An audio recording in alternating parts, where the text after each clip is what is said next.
जय हिंद प्यारे बच्चों। मैं करुणेश निषाद आप सभी का हमारे YouTube channel study with Karunesh में स्वागत करता हूं।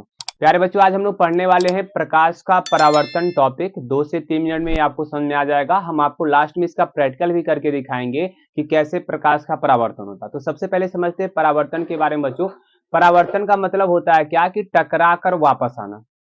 क्या होता है बच्चों? टकरा कर दोबारा से वापस आना। जैसे आप बैट बॉल खेलते होंगे तो बॉल को दीवार पर फेंको तो क्या आपके पास टकरा कर वापस आता है? तो कहेंगे सर वहां पे गेंद का क्या हो गया बच्चों? परावर्तन हो गया। इस फिलहाल अपने टॉपिक में बच्चों प्रकाश के परावर्तन में हम लोग पढ़ेंगे प्रकाश का परावर्तन, मतलब प्रकाश टकरा कर फिर वापस चले आएगा, इसी को सर हम प्रकाश का परावर्तन कहते हैं बच्चों। ठीक है, चलिए इसको समझते हैं। उससे पहले बच्चों अगर चैनल पे आप नए हो तो चैनल को जरूर सब्सक्राइब करिए और वीडियो पसंद आए तो बच्चों इस वीडियो को जरूर शेयर करिए, क्योंकि इस टाइप के मजेदार और विद द प्रैक्टिकल साइंस को समझाने के लिए ये चैनल आपके लिए बच्चों बहुत बेस्ट है। ठीक है, चलिए टॉपिक को समझते हैं।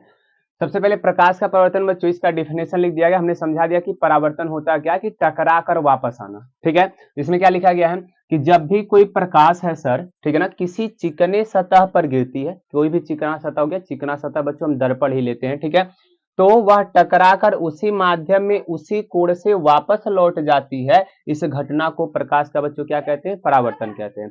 तो कहने का मतलब क्या है कि बच्चों गेंद है हमारे पास, गेंद को हमने दीवार पे फेंका और सर वापस हमारे पास आ गया, ठीक है ना, तो उसे कहेंगे गेंद का परावर्तन। किसका कहेंगे बच्चों? गेंद का परावर्तन। इसी प्रकार लाइट क्या है कि लाइट अगर जा रही है फिर किसी चिकने सतह पर यार कहीं भी टकरा कर दोबारा से बच्चों मार्ग में वापस लौट जाती है, तो उसी घटना को हम क्या कहते हैं? प्रकाश का परावर्तन। जैसे एग्जांपल समझिए, ये मान लीजिए हमारे पास ये वाला चिकना सतह है M1 M2, ठीक है ना, इस चिकने सतह पर बच्चों एक हम लंब डालेंगे जिसका नाम, जिसे ON से दिखाएंगे, इससे हम लोग कहते हैं अभिलंब।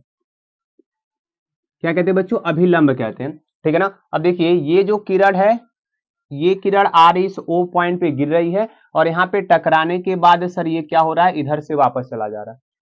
क्या सभी को समझ में आ रहा है बच्चों? देखो ध्यान से, ये किरण आ रही है और यहाँ O पर टकराई और टकरा कर बच्चों वापस चली गई। इस घटना को ही हम प्रकाश का क्या कहते हैं? परावर्तन कहते हैं। अब समझ लेंगे बच्चों, आने वाली किरण को आपतित किरण, टकरा कर जाने वाली किरण को बच्चों परावर्तित किरण, ठीक है ना। आगे, अभिलंब और आपतित किरण के बीच के कोण को बच्चों आपतन कोण कहते हैं, जिसे किससे दिखाते हैं? आई से।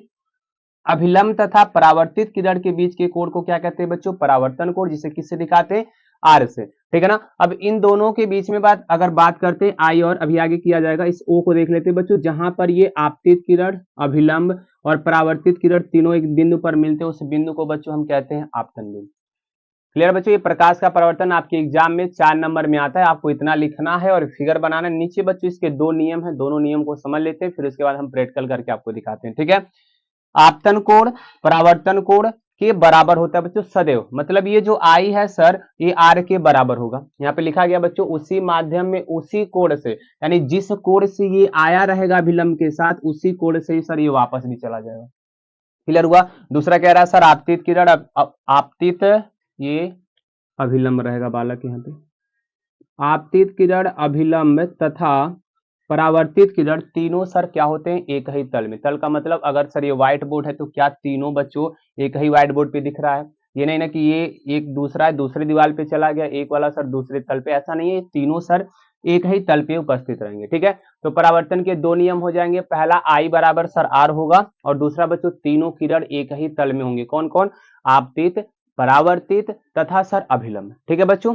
अब चलते हैं इसका हम प्रैक्टिकल करके देखते हैं सर कैसे कोई प्रकाश आती है, चिकने सतह पर गिरती है तो वह तुम्हारा क्या हो जाता है सर? टकरा कर वापस चला जाता है। सबसे पहले मैं आपको बता देता हूं बच्चों, हमारे पास ये समतल दर्पण है, समतल दर्पण जिसमें आप सुबह सुबह चेहरा देखते हैं, आपको दिख रहा होगा बच्चों, ठीक है ना, ये सारी चीजें।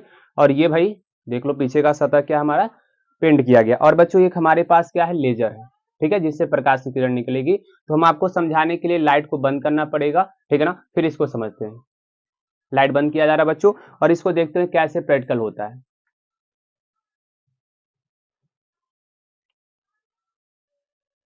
देखिए बच्चों ये लेजर लाइट का लाइट निकल रहा है, ये वाला लाइट, ठीक है ना। अब हम क्या कर रहे हैं? इसको दिखा रहे हैं आपको। और ये देखिए दर्पण पे हमने गिराया तो क्या ये टकरा कर सर उसी माध्यम में वापस लौट गया? दिख रहा है बिल्कुल अच्छे से? बोलो भाई। अगर आप जैसे जैसे इसको बढ़ाते जाओ तो ये ऐसे जाता जाएगा। मतलब इसका क्या है कि जितने कोण से गिरेगा सर उतने ही कोण से उसी प्रकार से उसी माध्यम में वापस लौट जाएगा। तो क्या आप सभी को प्रकाश का परावर्तन समझ में आया? कि प्रकाश का टकराकर उसी माध्यम में लौटना ही प्रकाश का क्या कहलाता है, परावर्तन कहलाता है। ठीक है,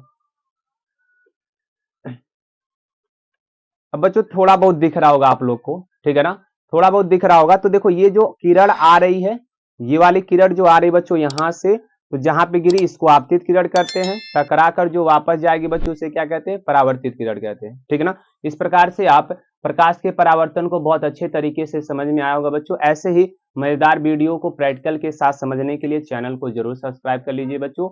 जय हिंद प्यारे बच्चों।